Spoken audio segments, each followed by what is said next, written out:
Item ಯಾವುದೇ ಇರಲಿ try ಮಾಡಿ ಆಚಿ ಚಿಕನ್ ಮಸಾಲಾ. ಸಾಕಷ್ಟು ಹಗ್ಗ ಜಗ್ಗಾಟದಿಂದ ಕೂಡಿದ್ದ ದಾವಣಗೆರೆ ಹಾಗೂ ಬಾಗಲಕೋಟೆ ವಿಧಾನಸಭಾ ಕ್ಷೇತ್ರಗಳ ಈ ಬೈ ಎಲೆಕ್ಷನ್ ಟಿಕೆಟ್ ಕ್ಲಿಯರ್ ಆಗಿದೆ.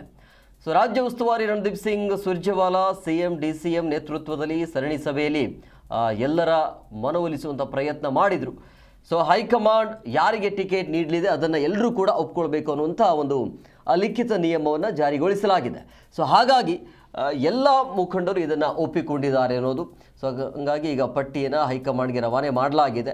ಸೊ ಅಂದರೆ ಅಧಿಕೃತವಾಗಿ ಫೈನಲ್ ಆಗಿಲ್ಲ, ಬಟ್ ಈ ಮೀಟಿಂಗಲ್ಲಿ ಚರ್ಚೆ ಆಗಿದೆ, ಅಲ್ಲಿ ಫೈನಲ್ ಆಗಿದೆ. ಅದು ಹೈಕಮಾಂಡ್ ಇವತ್ತು ಬೇರೆ ರಂಜಾನ್ ಇರೋದ್ರಿಂದಾಗಿ ಸಮಸ್ಯೆ ಮಾಡ್ಕೊಳ್ಳೋದು ಬೇಡ ಅನ್ನುವಂಥ ನಿರ್ಧಾರಕ್ಕೆ ಬಹುಶಃ ಬಂದಿರಬಹುದು. ಸೊ ನಾಳೆ ಬೆಳಗ್ಗೆ ಈಗ ಟೈಮ್ ಆಯಿತು, ನೈಟ್ ಅಂತ ಹೇಳಲಾಗ್ತಾ ಇತ್ತು, ಬಹುಶಃ ನಾಳೆ ಫೈನಲ್ ಮಾಡುವಂಥ ಸಾಧ್ಯತೆ ಇರುತ್ತೆ ಕಾಂಗ್ರೆಸ್ ಕಡೆಯಿಂದ. ಬಿ ಜೆ ಪಿಲಿ ಏನು ಸಮಸ್ಯೆ ಇಲ್ಲ. ಕಾಂಗ್ರೆಸ್ಸಲ್ಲಿ ಯಾಕೆ ಸಮಸ್ಯೆ ಅಂತ ಹೇಳಿದ್ರೆ ಈಗಾಗಲೇ ಆಡಳಿತ ಪಕ್ಷ ಕಾಂಗ್ರೆಸ್. ಸೊ ಹಂಗಾಗಿ ಪೈಪೋಟಿ ಸಹಜವಾಗಿ ಜಾಸ್ತಿ ಇರುತ್ತೆ. ಯಾರಿಗೆ ಕೊಟ್ಟರು ಕೂಡ ಗೆಲ್ಲುವಂಥ ವಿಶ್ವಾಸದಲ್ಲಿದ್ದಾರೆ. ಸೊ ಹಂಗಾಗಿ ಪೈಪೋಟಿ ಇದೆ, ಕಾದು ನೋಡಬೇಕು ಅಂತಿಮವಾಗಿ ಹೈಕಮಾಂಡ್ ಏನು ನಿರ್ಧಾರವನ್ನು ತೆಗೆದುಕೊಳ್ಳುತ್ತೆ ಅಂತೇಳಿ. ಬಾಗಲಕೋಟೆ ವಿಚಾರ ಅಂತ ಬಂದಾಗ HY ಮೇಟಿ ಅವರ ಫ್ಯಾಮಿಲಿ ಜೊತೆ ಸಿದ್ದರಾಮಯ್ಯನವರು ಕೂಡ ಸುದೀರ್ಘ ಸಭೆಯನ್ನು ಮಾಡಿದರು.